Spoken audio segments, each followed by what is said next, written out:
పాప మరణ నియమములను ఏర్పాటు చేసినటువంటి దేవుడు, లేదా పాప మరణ నియమములను పెట్టినటువంటి దేవుడు పాప మరణ నియమములకు పరిష్కారమును ఏర్పాటు చేశాడు. అందువలన ప్రియ సహోదరి సహోదరులారా, ఎఫెసీయులకు రాసిన పత్రిక 1వ అధ్యాయం 3వ వచనంలో మన ప్రభువైన యేసుక్రీస్తు యొక్క తండ్రి యగు దేవుడు స్తుతింపబడును గాక అంటాడు అన్నమాట. అపోస్తలుడైన పౌలు గారు ఎఫెసీ స్థానిక సంఘానికి లెటర్ రాస్తూ 3వ వచనంలో ఒక అద్భుతమైనటువంటి మాటను వినియోగించాడు.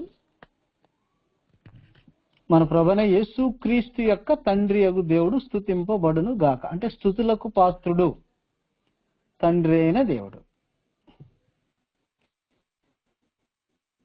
నిరంతరము స్తోత్రార్హుడు తండ్రి అయిన దేవుడు. గమనించాలి, మరి ప్రభువైన యేసుక్రీస్తు వారు అర్హత సంపాదించుకున్నాడు. ఒకసారి ప్రకటన గ్రంథంలో 5వ అధ్యాయంలో ఒకసారి చూస్తాం. మనం పొందనర్హుడు అంటాడు అన్నమాట.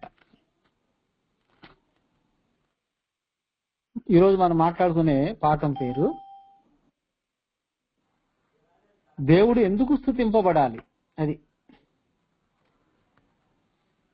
ఇంకా క్లియర్ గా మీరు రాసుకోవటానికి, యేసుక్రీస్తు యొక్క దేవుడు ఎందుకు స్తుతింపబడాలి అలా రాసుకోవచ్చు. తండ్రిని దేవుడే స్తుతులకు అర్హుడు. మొట్టమొదటిగా తండ్రిని దేవుడే నిరంతరము స్తోత్రార్హుడు. మీకు ముందుగానే తెలియజేస్తున్నటువంటి సమాచారం ఏంటంటే ప్రియులారా, యేసుక్రీస్తు వారు కూడా స్తుతులకు అర్హత సంపాదించుకున్నాడు. ఎప్పుడు అనంటే ప్రతి ప్రజలోను ప్రతి జనములోను దేవుని కొరకు మనుషులను కొన్నాడు గనుక, దేవునికి క్రైస్తవులను ఒక రాజ్యముగాను యాజకులుగాను చేశాడు గనుక, ఆయన చేసినటువంటి త్యాగమును బట్టి స్తోత్రమును ఘనతయు మహిమను పొందనర్హుడు. అది ఓకే. తండ్రి దేవుని ఎందుకు స్తుతించాలి అనంటే, ఆయన క్రీస్తునందు పరలోక విషయములలో ఆత్మ సంబంధమైన ప్రతి ఆశీర్వాదమును అనుగ్రహించాడు. ముఖ్యమైన కారణం ఇది తండ్రి దేవుని స్తుతించడానికి. ఎవరైనా సరే భూమి మీద సృష్టికర్త అయిన దేవాది దేవుణ్ణి స్తుతించాలి, స్తోత్రించాలి, మహిమపరచాలి, ఘనపరచాలి అని అంటే ఆయన చేసినటువంటి మేలులు ఉపకారములు గుర్తించిన వారు స్తుతిస్తారు, ఘనపరుస్తారు. ఆయన చేసిన మేలులలో అద్భుతమైన మేలు ఏంటంటే క్రీస్తు ప్రభు యొక్క శిలువ రక్తము మానవ జాతికి ఏర్పాటు చేసిన మేలు. యేసుక్రీస్తు వారి యొక్క శిలువ మరణం దేవుని సంకల్పానికి కేంద్రమై ఉన్నది. ఎందుకంటే పిల్లారా, ఆయన స్వరూపంలో ఆయన పోలికల్లో చేయబడినటువంటి మానవ జాతి దేవుడిచ్చిన స్వేచ్ఛ స్వాతంత్రతను దుర్వినియోగపరుచుకున్నారు. పాపంలో పడిపోయారు, పాపపు సమస్యలోకి వెళ్ళిపోయారు. ధర్మశాస్త్రాన్ని ఇచ్చి పాపం అంటే ఏంటో తెలియజేశాడు. ఇక పాపంలో బంధించబడ్డారు ధర్మశాస్త్రాన్ని బట్టి. ఇక అన్యజనులు దేవుని ఎరగకపోవటం వల్ల వారందరూ కూడా పాపంలో ఉన్నారు. పాపపు సమస్య, మరణపు సమస్య, పాతాళ లోకపు సమస్య, అపవాది యొక్క సమస్య, ఇన్ని సమస్యలకు పరిష్కారమును దేవుడు ఏర్పాటు చేశాడు. అంత మాత్రమే కాకుండా ప్రియులారా, పరలోక విషయములలో ఆత్మ సంబంధమైన ప్రతి ఆశీర్వాదమును క్రీస్తు నందు ఉంచిన విశ్వాసమును బట్టి ఏర్పాటు చేశాడు, అనుగ్రహించాడు. జాగ్రత్తగా వినాలి, మనసు పెట్టి వినాలి. మానవ జాతికి ఉన్నటువంటి అతిపెద్ద సమస్య పాపపు సమస్య. అది పెద్ద రోగం. పాపం అనేది చాలా పెద్ద రోగం. అయితే ఎవరు పట్టించుకోకపోవటం దురదృష్టకరం. యేసుక్రీస్తు వారి యొక్క రక్తము దేనికి ఉద్దేశించబడిందో ఎరగని వారు కోకొల్లలుగా ఉన్నారు. ప్రతి మనిషికి తెలియాలి, ప్రతి మనిషికి అవసరమై ఉన్నది, ప్రతి మనిషి ఉపయోగించుకోవాలి. అందువల్ల క్రీస్తు శిలువ మరణపు వార్తను ఈ లోకంలో నింపాలని ఉద్దేశించాడు పరలోకమందున్న దేవుడు. మానవ జాతికి ఉన్నటువంటి అనేకమైన సమస్యలు మానవ జాతి గుర్తించే విధముగా చేయువారే దైవజనులు.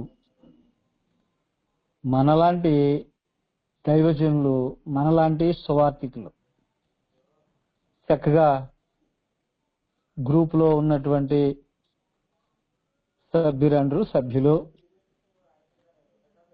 ఇలాంటి సమాచారాన్ని నామకార్థపు క్రైస్తవ్యానికి, అన్యజనులకు అందించాలి. ఇట్టి క్రమంలో దేవుని యొక్క వాక్యమును గనుక ఉపదేశిస్తే ప్రియులారా, ప్రపంచంలోనే క్రైస్తవ్యమును వ్యతిరేకముగా చూడరు. ముఖ్యంగా మన తెలుగు ప్రాంతాలలో క్రైస్తవ్యం మీద ఒక చెడు వాతావరణం తీసుకొచ్చారు, చెడ్డ వాతావరణం తీసుకొచ్చారు. దానికి కారకులు క్రైస్తవ బోధకులే, నామకార్థపు బోధకులే. ఒక్కడే దేవుడుని పరిచయం చేయకపోవటం, రెండు యేసుక్రీస్తు వారి యొక్క ఏర్పాటును మానవ జాతికి ఎంత అవసరమై ఉన్నదో దాన్ని సరైనటువంటి క్రమంలో ఉపదేశించకపోవటం, పరిచయం చేయకపోవటం కారణం. ఈ క్రైస్తవ్యమును అన్ని మతాలలో ఒక మతంగా మనుషులు భావించే విధంగా పరిచయం చేసి ఒక విచిత్రమైనటువంటి వాతావరణాన్ని తీసుకొచ్చారు. నేనేం చెప్పాలనుకుంటున్నానంటే, దేవుడు యేసుక్రీస్తు వారిని ఏర్పాటు చేసినటువంటి ఏర్పాటు క్రమం ఏదైతే ఉన్నదో దానిని దేవుని ప్రణాళికను అనుసరించి తెలియజేస్తే గనక, ప్రకటించగలిగితే గనక ఎలాంటి మనుషుల్లో నుండి ఎలాంటి వ్యతిరేకత రాదు. ఫస్ట్ ఒకవేళ వాళ్ళకి అర్థం కాక యేసుక్రీస్తు వారి యొక్క శిలువ రక్తము యొక్క విలువ, యేసుక్రీస్తు వారి యొక్క శిలువ రక్తం యొక్క విలువ అర్థం కాకపోతే కాముగా ఉంటారు తప్ప ఇంత వ్యతిరేకమైనటువంటి వాతావరణం సాధారణంగా ఉండకపోవచ్చు అనేది నా అభిప్రాయం. ఏది ఏమైనప్పటికీ ప్రియులారా, దేవుడు క్రీస్తు యొక్క శిలువ రక్తమును లేదా శిలువ మరణమును పాప మరణ నియమములకు పరిష్కారముగా ఏర్పాటు చేశాడు. ఇది ప్రకటించాలి. మరలా చెబుతున్నా, అద్వితీయ సత్యదేవుడైనటువంటి సృష్టికర్త, అద్వితీయ జ్ఞానవంతుడైనటువంటి తండ్రి అయిన దేవుడు పాప మరణ నియమములకు పరిష్కారముగా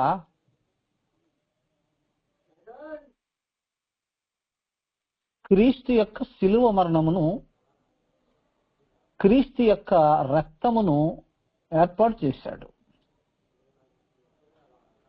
అందువలన ఈ విషయాలు ఎవరెవరికైతే అర్థమయ్యాయో, అర్థమయ్యేలాగా దేవుడు చేశాడో వారు వాటినే ప్రకటించారు. బాగా వినాలి, జాగ్రత్తగా వినాలి నా ప్రియ మిత్రులారా, సహోదరి సహోదరులారా. ఈ విషయాలను జ్ఞానులకు వివేకులకు మరుగుపరిచి పసిబాలురైనటువంటి వారికి అర్థమయ్యేలా చేశాడంట దేవుడు. చూడండి ఒకసారి 11వ అధ్యాయం, మత్తయి సువార్త 11వ అధ్యాయం 25వ వచనంలో, ఆ సమయమున యేసు చెప్పినది ఏమనగా, తండ్రి, ఆకాశమునకు భూమికి నీ ప్రభువా, నీవు జ్ఞానులకును వివేకులకును ఈ సంగతులను మరుగజేసి పసిబాలురకు బయలుపరిచినావని నిన్ను స్తుతించుచున్నాను. తండ్రి, ఇలాగు చేయట నీ దృష్టికి అనుకూలం ఆయన. సమస్తము నా తండ్రి చేత నాకు అప్పగింపబడి ఉన్నది. తండ్రి గాక ఎవడునో కుమారుని ఎరుగడు, కుమారుడు గాకను కుమారుడు ఎవనికి ఆయనను బయలుపరచని ఉద్దేశించనో వాడు గాకను మరి ఎవడును తండ్రి ఎరుగడు అన్నాడు అనమాట.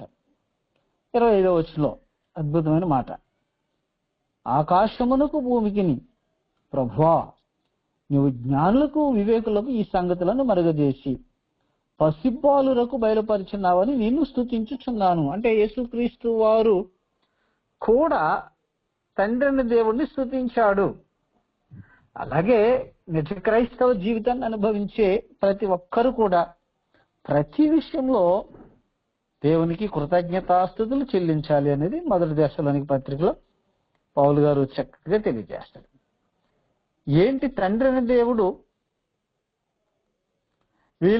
వీళ్ళకి బయలుపాటు చేసింది ఏంటి అని అంటే, శిలువ రక్తమును బట్టి, యేసుక్రీస్తు వారి యొక్క శిలువ రక్తమును బట్టి పాప మరణ నియమముల యొక్క పరిష్కారం సంబంధించినటువంటి జ్ఞానము ఏదైతే ఉన్నదో అది అపోస్తలుకి బయలుపాటు చేశాడు. అది ఎప్పుడు నియమించాడు ఆ జ్ఞానమును అని అంటే, చూడండి ఒకసారి కొరింథీయులకు రాసినటువంటి మొదటి కొరింథీ పత్రిక 2వ అధ్యాయము 7వ వచనం, ఈ లోకాధికారుల జ్ఞానమును కాదు గాని దేవుని జ్ఞానము మర్మమైనట్టుగా బోధించుచున్నాము. ఈ జ్ఞానము మరుగైయుండెను. ఏ జ్ఞానము? దేవుని యొక్క భవిష్యత్ జ్ఞానము. దేవుని యొక్క భవిష్యత్ జ్ఞానం అన్నమాట మరుగై ఉన్నది. జగదుత్పత్తికి ముందుగానే దీనిని దేవుడు తన మహిమ నిమిత్తము నియమించెను. అది పాప మరణ నియమములకు పరిష్కారం ఏర్పాటు చేసినటువంటి బోధ లేదా జ్ఞానము ఏదైతే ఉన్నదో అది ఎప్పుడు నిర్ణయించాడు అనంటే జగదుత్పత్తి ముందుగానే అన్నాడు అన్నమాట. అంటే అపోస్తుల బోధ పరమందున్న దేవుడు ప్రియులారా జగత్తుకు ముందుగానే నియమించాడు. అందుకే వారు అపోస్తుల యొక్క బోధకు, జ్ఞానానికి, సందేశానికి కేంద్రముగా క్రీస్తు యొక్క శిలువ మరణాన్ని ప్రకటించారు. ప్రతి సువార్తికుని సందేశంలో శిలువ మరణం కేంద్రమై ఉండాలి. జాగ్రత్తగా వింటున్నారు కదా. శిలువ మరణానికి ముందు ఉన్న వాతావరణం మనకు తెలుసు కదా. అపవాది అనేవాడు తండ్రి అయినా దేవుని సన్నిధికి వెళ్ళేవాడు. శిలువ మరణానికి ముందు వెళ్ళి సహోదరుల మీద నేరారోపణ చేస్తూ ఉండేవాడు. దేవదూతలు దేవుని సముఖమునకు సన్నిధికి వెళ్ళినప్పుడు వాటితో పాటు వీడు కూడా వెళ్తూ వస్తూ ఉండేవాడు అనమాట. ఏంటి వాడి పని ఏంటి?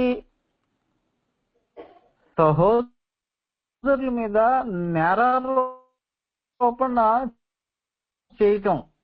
అదిగో అబ్రహాం పాపం చేశాడు అంటాడు, మోషే పాపం చేశాడు అంటాడు, దావీదు పాపం చేశాడు అంటాడు అనమాట. దేవుడు ఏమంటాడంటే, ఆగు, వాళ్ళ పాపమునకు పరిష్కారము నేను ఏర్పాటు చేశాను అంటాడు అనమాట. బాగా జాగ్రత్తగా ఏకాగ్రతతో వింటేనే తప్ప ఈ క్రమము, ఈ లైను సాధారణంగా అర్థం కాదు. తెలుసు కదా, యోబు గ్రంథంలో 1వ అధ్యాయం 6వ వచనం వెళ్తాడు కదా. తిరుగుబాటు చేసిన దేవదూత అపవాదిగా మారాడని లోకంలో, క్రైస్తవ సమాజంలో ఒక తప్పుడు బోధ వచ్చేసింది. దేవుని దూతలు ఎప్పుడూ కూడా, పరలోకపు దూతలు ముఖ్యంగా, దేవుని మీద తిరుగుబాటు చేయలేదు. మరి తిరుగుబాటు చేసిన దూతలు ఎవరు? దేవుని మీద తిరుగుబాటు చేసిన దూతలు ఎవరు? చక్కటి పాఠం అది. అపవాది యొక్క సమాచారము తప్పకుండా ప్రతి ఒక్కరికి తెలియాలండి.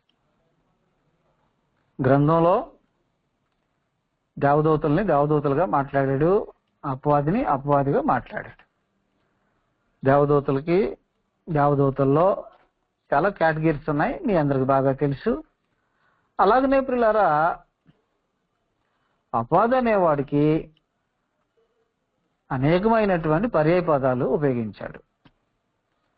ఘటసర్పం అన్నాడు, సాతాన్ అన్నాడు, ఈ లోకాధికారి అన్నాడు. తెలుసు కదా మీకు. ఒకసారి యోబు గ్రంథంలో ఒక వాతావరణం మనం చూద్దాం, చూడండి. 1వ అధ్యాయంలో యోబు గ్రంథము 1వ అధ్యాయం 6వ వచనం చదవండి ఒకసారి, దయచేసి తీయండి. దేవదూతలు యెహోవా సన్నిధిని నిలుచుటకే వచ్చిన దినం ఒకటి తటస్థించాను. ఆ దినమున అపవాది తగువాడు వారితో కలిసి వచ్చాను. అది దూతల్ని దూతలుగా మాట్లాడాడు, అపవాదిని అపవాదిగా మాట్లాడాడు. ఏంటి వీడి పని ఏంటి? ఇదిగో ఒకసారి ప్రకటన గ్రంథంలో చూడండి, సింపుల్ గా మీకు తెలియజేస్తాను. 12వ అధ్యాయం, ప్రకటన గ్రంథం 12వ అధ్యాయం. సువార్తికులకి ఇలాంటి విషయాల మీద మంచి అవగాహన ఉండాలి. 9వ వచనంలో, కాగా సర్వలోకమును మోసపుచ్చుచు అపవాదనియు సాతాననియు పేరు గల ఆది సర్పమైన ఆ మహాఘట సర్పము పడద్రోయబడెను. అది భూమి మీద పడద్రోయబడెను. దాని దూతలు దానితో కూడా పడద్రోయబడివి. మరియు ఒక గొప్ప స్వరము వింటిని.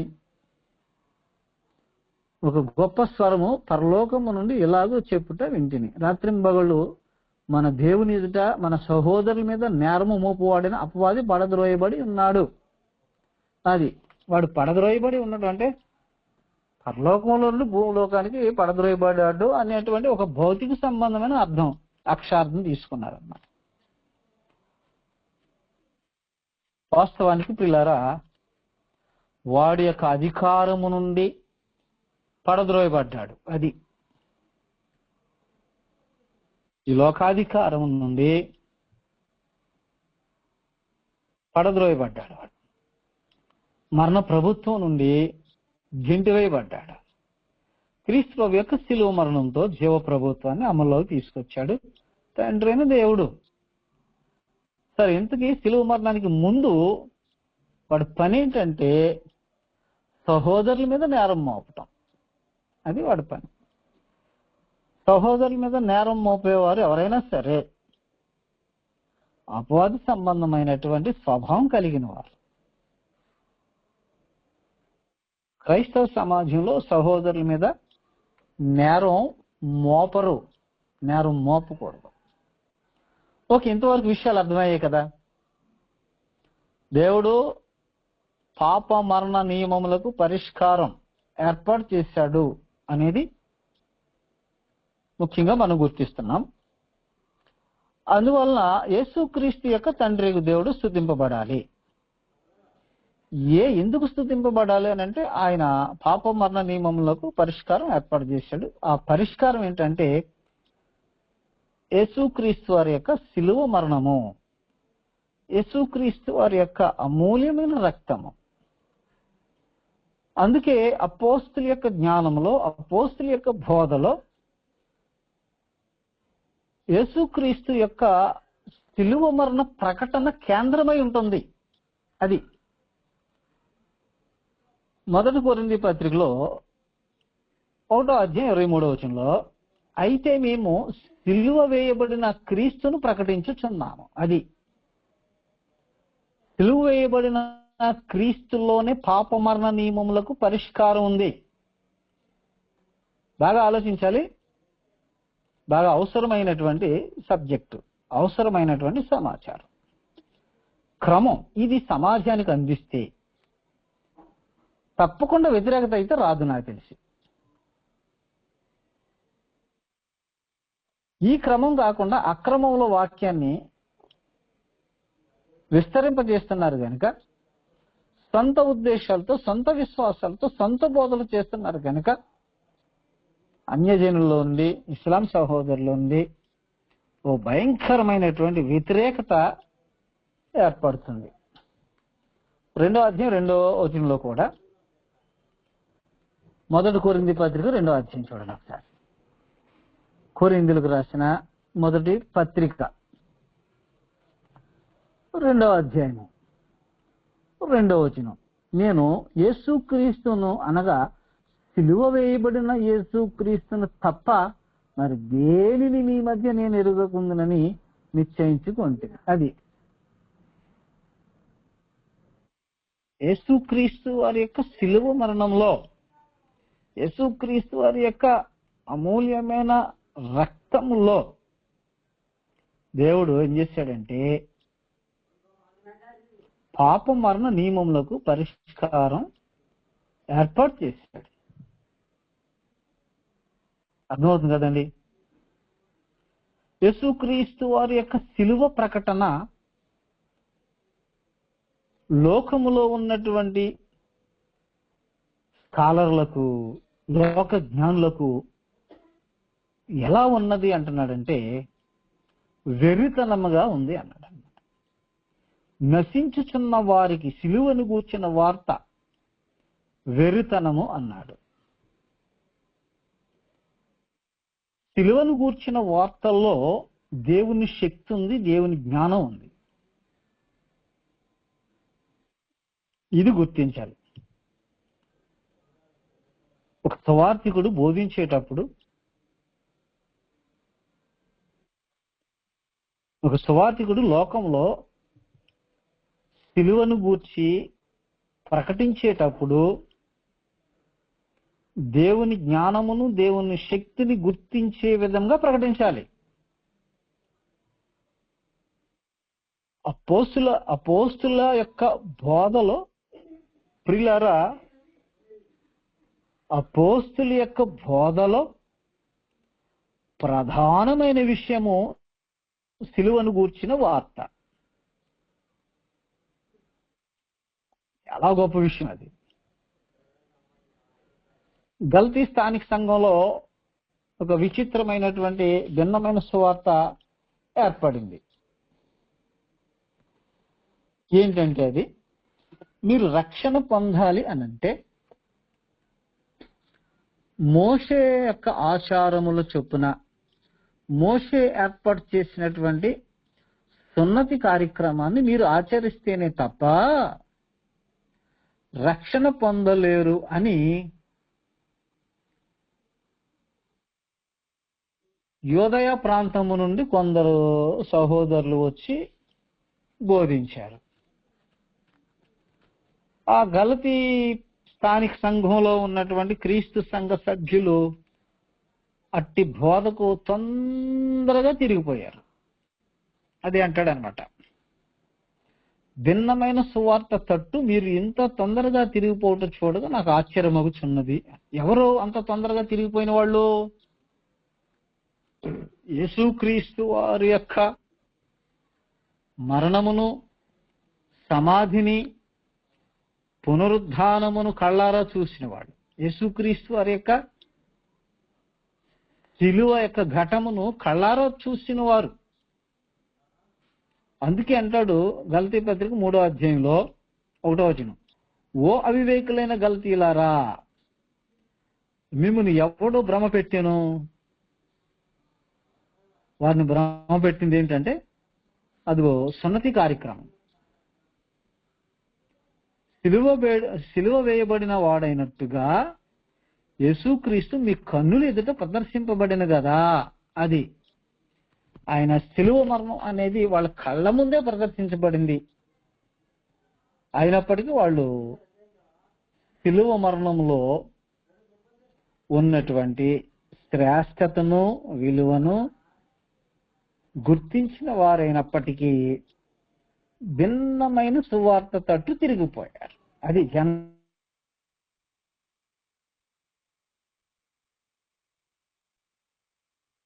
అనేది జరిగింది. అది అద్భుతమైన ఘటము, విలువైన ఘటము, విలువైన సంఘటన. వారి కన్నులు ఎదుట జరిగిన ఘటము అది. సిలువ మరణ విలువ అర్థమైతే, సిలువ మరణం యొక్క విలువ అర్థమైతే మనిషికి ఉన్నటువంటి పరిష్కారములో చక్కగా ఉపయోగించుకోవచ్చు. ప్రియ సహోదరి సహోదరుల, సిలువ మరణంలో పరమందున్న దేవుడు అద్భుతమైనటువంటి సమస్యలకు, చాలా చాలా పెద్ద సమస్యలకు, మానవ జాతికి ఉన్నటువంటి అతిపెద్ద సమస్యలకు పరిష్కారం ఏర్పాటు చేశాడు. అందుకే పౌలు గారు అంటాడు గలతీలకు రాసిన పత్రికలోనే 6వ అధ్యాయము ఒకసారి చూడండి, 14వ వచనం, అయితే మన ప్రభువైన యేసుక్రీస్తు సిలువయందు తప్ప మరి దేని యందును అతిశయించుట నాకు దూరమవునుగాక. దాని వలన నాకు లోకమునకు నేనును సిలువ వేయబడి ఉన్నాము అన్నాడు. చూసారా, భూమి మీద ఎవడైనా ఏ మనిషి అయినా అతిశయించాలి అని అనుకుంటే దేవుడు క్రీస్తు యొక్క సిలువ మరణంలో ఏర్పాటు చేసినటువంటి పరిష్కారములు ఉపయోగించుకున్నవాడు. అంటే సిలువ మరణములో జరిగిన పరిష్కారములను బట్టి సిలువ మరణమును గురించి అతిశయిస్తాడనమాట. సిలువ మరణమును ప్రియులారా ఉపయోగించుకున్నవారు లోకమును తమ దృష్టిలో సిలువేసేస్తారు, అలాగే లోకం ఆయన్ని సిలువేస్తుంది. అంటే లోకంలో ఉన్నటువంటి శరీరాశ, నేత్రాశ, జీవడంబం, నథింగ్ తీసి అవతల పడేస్తాం అనమాట. ఇంకా అవేమి ఉండవు. క్రీస్తు యొక్క సిలువ మరణమును లేదా సిలువ రక్తమును ఉపయోగించుకున్నటువంటి వారు. రోమాపత్రికలో, రోమిలకు రాసిన పత్రిక 5వ అధ్యాయం చూడండి ఒకసారి.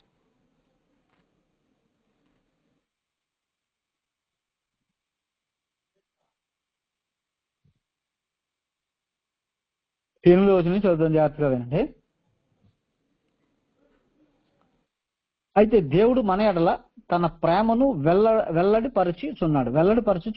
దేవుడు మన ఎడల తన ప్రేమను వెల్లడిపరచుచున్నాడు అన్నాడు. దేవుడు తన ప్రేమను వెల్లడిపరిచాడు.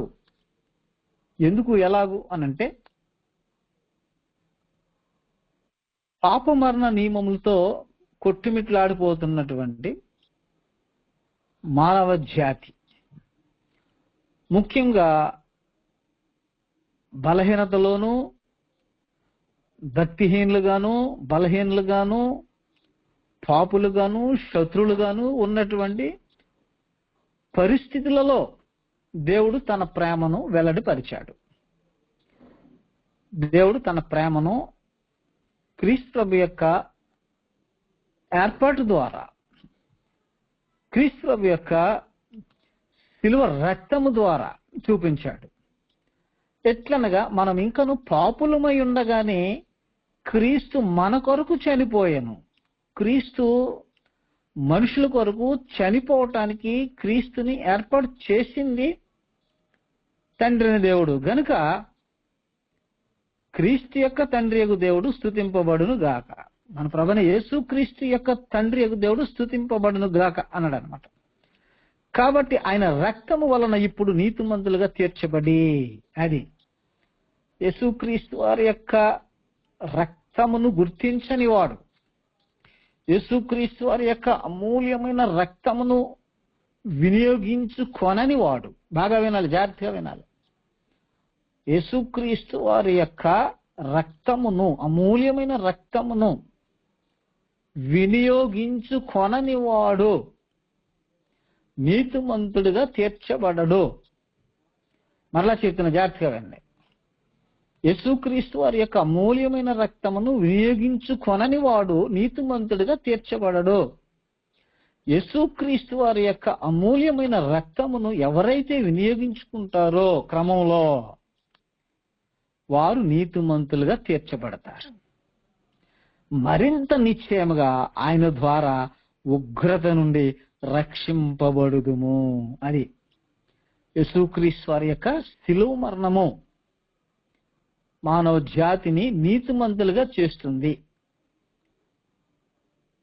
ఏ పరిస్థితుల్లో చేసిందంటే, శత్రులమై ఉండగా ఆయన కుమారుని మరణము ద్వారా మనము దేవునితో సమాధానపరచబడిన ఎడల, సమాధానపరచబడిన వారమై ఆయన జీవించుట చేత మరీ నిశ్చయంగా రక్షింపబడుదుము. చూసారా, ఉగ్రతలో, దేవుని యొక్క ఉగ్రతలో, నిత్య నాశనములో, పాప మరణ నియమంలో ఉన్నటువంటి మానవ జాతికి తండ్రిని దేవుడు యేసుక్రీస్తు వారిని ఏర్పాటు చేశాడు. ఆయన శిలువ మరణాన్ని ఏర్పాటు చేశాడు. ఆయన శిలువ మరణము మానవ జాతికి అనేకమైనటువంటి సమస్యలకు పరిష్కారాన్ని ఇస్తుంది. అందువల్ల అపోస్తులు సిలువ వేయబడిన క్రీస్తును ప్రకటించారు. కానీ ఈనాడు ఉన్నటువంటి ఇక బిషప్లు, రెవరెండ్లు, డాక్టర్లు మనకు ఉన్నారు కదా సమాజంలో, డైరెక్టర్లు, వీళ్ళైతే సిలువ మరణానికి ముందున్నటువంటి యేసును ప్రకటించారు. వాక్యము, సువార్త అనగానే వాళ్ళకి నచ్చింది ప్రకటిస్తారు, వారి జ్ఞానాన్ని ప్రకటిస్తారు. అందుకే మీ విశ్వాసము మనుషుల జ్ఞానమును ఆధారము చేసుకొనక దేవుని శక్తిని ఆధారం చేసుకుని ఉండాలి అంటాడు. అంటే సువార్తనే సిలువ మరణమని ఆధారం చేసుకుని ఉండాలి అంటాడు అపోస్తుడైనటువంటి పౌలు గారు. ప్రియ మిత్రులారా, సహోదరి సహోదరులారా, సిలువ మరణంలో తండ్రిని దేవుడు ఏర్పాటు చేసినటువంటి, పరిష్కారమునకు ఏర్పాటు చేసినటువంటి బోధ, జ్ఞానము చాలా విలువైంది. యేసుక్రీస్తు వారి యొక్క సిలువ మరణపు వార్త మనుషులందరినీ ఉద్దేశించబడింది, మనుషులందరికీ ఉపయోగపడే విధంగా. అందుకే తీతు పత్రిక 2వ అధ్యాయంలో, తీతు పత్రిక 2వ అధ్యాయం చూడండి ఒకసారి. తీతు పత్రిక 2వ అధ్యాయము 11వ వచనంలో చూడండి. ఏలయనగా సమస్త మనుషులకు రక్షణకరమైన దేవుని కృప ప్రత్యక్షమై, అది దేవుడు తన కృపను క్రీస్తు ప్రభు యొక్క శిలువ మరణము ద్వారా, క్రీస్తు ప్రభు యొక్క అమూల్యమైన రక్తము ద్వారా తన కృపను ప్రత్యక్షపరిచాడు. ఎవరికి? సమస్త మనుషులకు. సమస్త మనుషులు ఉన్న సమస్య ఏంటి? పాపపు సమస్య, మరణపు సమస్య, పాతాళ లోకపు సమస్య, అపవాది సమస్య. అర్థమవుతుంది కదండి?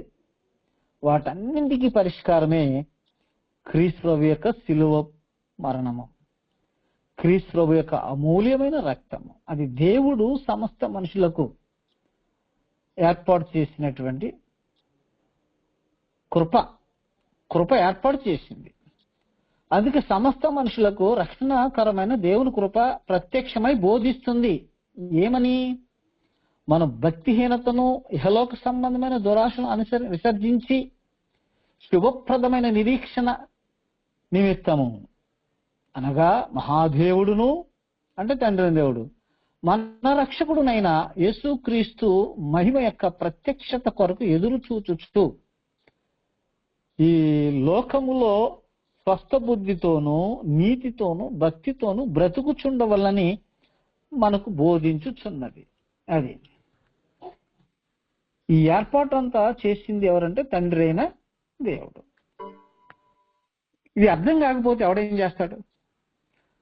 అర్థం కాకపోవటానికి కారణం ఏంటంటే, క్రమంగా భక్తులు లేదా ఉపదేశకులు అనబడేవారు వాటిని వివరించకపోవటం, భౌతిక సంబంధమైన అవసరాల కొరకు, భౌతిక సంబంధమైనటువంటి లాభం కొరకు యేసుక్రీస్తు వారిని పరిచయం చేయటం వల్ల ప్రియులారా శిలువ మరణం యొక్క విలువను